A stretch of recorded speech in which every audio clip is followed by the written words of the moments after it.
Hey everyone, welcome back to the chill spot. How have you been? How has this week been treating you? Happy Friday. I hope that the weekend will be phenomenal.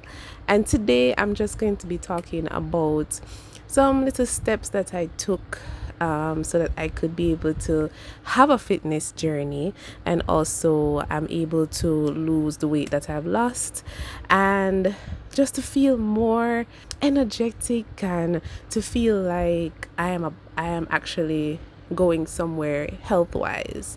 So if that's something that you are interested in, come along on the journey and let's get into it.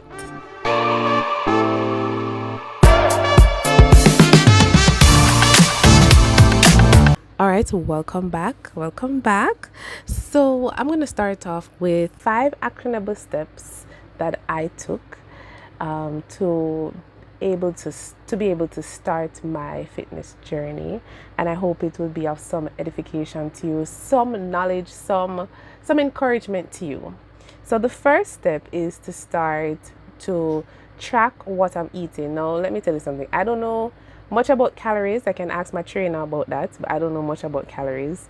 But I literally had to be careful of what I am eating, right? Definitely be careful of what I'm eating. So, for instance, I was ensuring that I didn't eat a lot of fast food, KFC. I don't really do well with Popeyes. I used to love Popeyes, and for some reason I just couldn't eat it anymore. So the Popeyes, the patties from Tasties or so, and just overall like rice. What else did I stop eating? I also had to stop eating, for instance, small snacks. I used to love Duplex, Doritos, Lay's. I had to slowly, for instance, say I started this month. I didn't just stop eating everything. I took some time and I phased them out of my diet. As I said, I still, from my previous video that you can see right here, I phased them out of my diet. I'm not perfect. I literally still have a sweet tooth, but for specific things. So if I have a sweet tooth, sometimes I'll have a mango, or I have a watermelon, or if I do have a duplex, it's duplex. Okay, so duplex is a sandwich biscuit. The sandwich biscuit, and it's so sweet. It's really nice. Okay, and even kiss is like a little cake. Listen, snack. Those are just some snacks that I used to love, but I had to phase them out of my diet, and it took some time, but I was able to. I didn't really do any logging or anything like that. I'll send messages to my trainer, or I write notes in my phone about me cutting them out, and to say, all right, this month I'm really trying not to eat too many sweet stuff or drink a lot of sweets, and then I will be able to say to myself, all right, you have met the goal. You just didn't, right? So that was the first actionable step. I track. Would it be track, or I just literally came to a decision. I came to a decision to just cut certain things out of my diet, and then I had to fill them with more nourishing foods such as sardines, tuna, mackerel. I still could eat chicken, just not deep fried and floury. So like baked chicken. I could eat. I could eat a lot of fruits and vegetables. The vegetable process, my loves. That was rough because I used to just love rice and fries, and bread. Now bread was the weapon that used to form against me. I had to just come to the conclusion that, hey, I have to phase them out. It's a process, and it will work out in the long run, right? So vegetables, I had to implement a lot of lettuce and callaloo, and when I was a kid I never used to like callaloo at all. Yeah, but the callaloo and the lettuce and the pak choy, and just different other vegetables, that is just good for me. Step two was I had to just be realistic with myself. I had a shift. I'm still working a shift. I work 9 to 5, so I still work shifts. So I had to start making more food to ensure that I am keeping up with my diet. So it's like realistic changes. I had to first ensure that I'm eating what I needed to eat. For instance, if I need to make a meal in the morning, I'll do my best and I'll make it in the morning. Or if I'm fasting in the morning, like intermittent fasting, I'll basically just ensure that I wake up, I drink some tea, and then I'll go ahead and have my lunch and my dinner.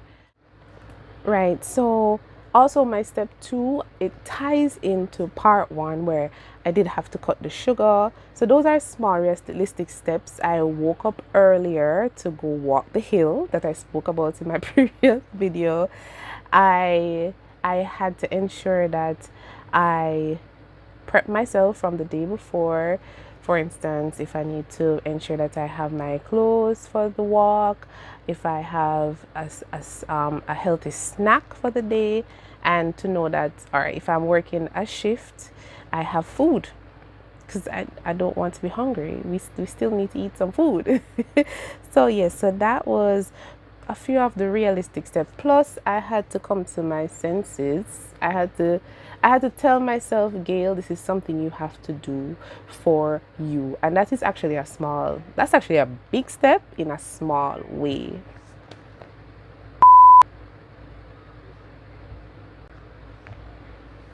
Okay, so let's go to the first two. So I started to track what I eat. I started to slow down on what I eat, and I started to phase out certain food out of my diet. The second step, to just recapping, the second step is to just make small realistic changes. So the small realistic changes I made was to just make up my mind that I'm gonna do this, ensure that I cut some of the sugar, like the duplex. I prep myself if I have like shift or if it's like a day off or so. Make sure I wake up and I prepare myself to walk the hill or to go to the gym. And I do make my meals at home. If I do buy food on the road, it's going to be like jerk chicken. Like I'm going to just buy jerk chicken, or I'll buy some form of chicken and then bring the vegetable with me. Three is just exciting for me. It is to move more. Trust me, as I said, I had to go on the hill to walk, and that was a steep hill. I have not been there. I should go there. And it was just, as I said, it was just so good. Like I could breathe, I could feel myself just being able to take in the natural air and to just be able to breathe out easily. And over time I started to get used to it. So after moving more, I had to think about being consistent. Let's talk about this week. This week, I've been to the gym once because of my shift or just life in general. And it happened that I didn't get the time to go in and do my gym sessions. I did one session this week and it was legs. And I didn't really beat up on myself too much, but at least I'm consistent. I am going at least once a week. I am moving at least 30 minutes a day. Okay, like there is something that the health ministry here in Jamaica that they tell you, love your body, treat your body right. You got to move. You got to get up and move. Stop eating the food alone is not going to work. It not gonna work. I can attest to that. It not gonna work. So yeah, so I had to get up and move. I say I have my skipping rope. I do walks. I sincerely dislike the Stairmaster, but I do the Stairmaster at times, and I do my workouts with my trainer. Before that, I used to do it on my own, and I still lost weight, and now I'm really toning myself to make sure that everything that I'm doing is correct, because I like to make sure that I know I'm doing the correct form and that my body is not being hurt, because I know how it is when I'm doing a workout and I hurt myself. And you have to recover for weeks. So, yeah. Number 5. We have to prioritize our mind. Yeah. We have to prioritize our mind. We have to like, I can't say it more than once. We have to think about our mind. If you hear noise, it's my brother. It's fine. But I don't think you can hear what it's saying. But you have to prioritize your mind. Your mind is a gift from God. Okay? Your thoughts, your aspirations, what you think about yourself, how you view yourself, you have to make sure you're actually on point on what you're doing when it comes to yourself. You see, when up here so I tell you no, trust me, you're not going nowhere. Nowhere. Because there are days, trust me, there are days I am in bed and I know I have training at 9 o'clock. Okay, I have training at 9 o'clock. And at 8:45, I'm still in bed. And this is because I'm telling myself, Gail, you're too tired. You can't bother. It don't make no sense. What are you doing? Come on. This is too much work. Stop. So number 5 is to prioritize your mental health and to ensure that you rest.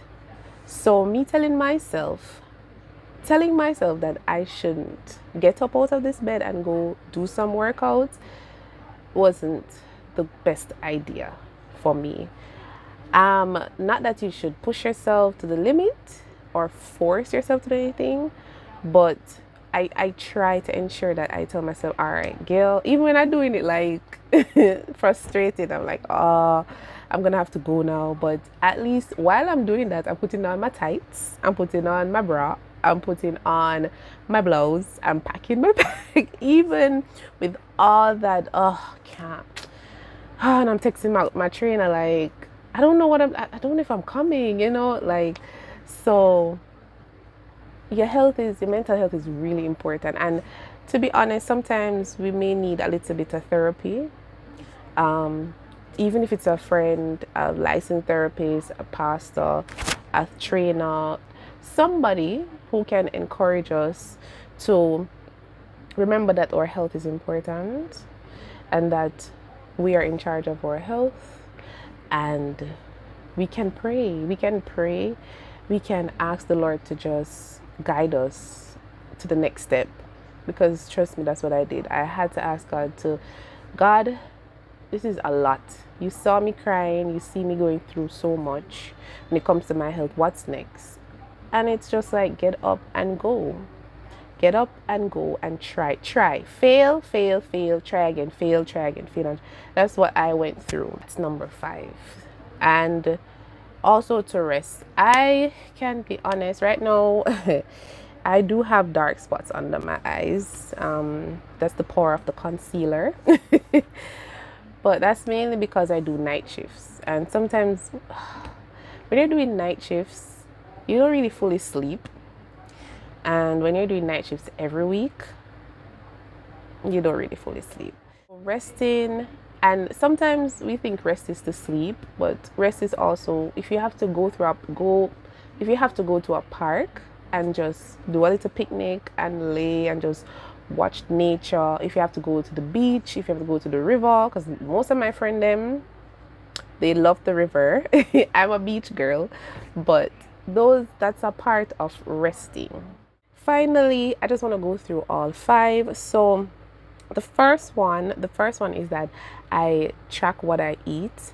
Second is that I ensure that I made realistic moves, small realistic moves and changes. And then the third is that I actually move. I actually make my body change position from sitting to standing to walking to running to climbing a hill. Right? Number 4 is that I focus on being consistent even in the smallest of things.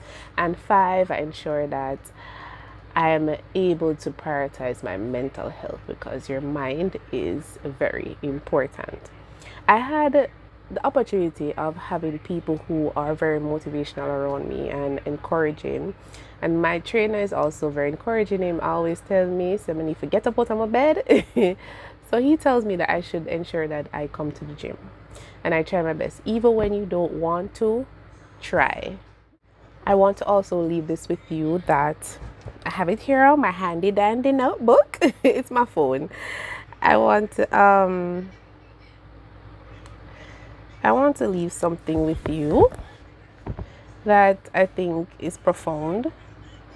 Just remember that everyone's journey is different. Your journey might be the beginning, it might be the end, it might be the middle. Just remember that you're somewhere in a journey, and it's not about perfection, it's about progress. So I'll see you in my next one. Bye bye.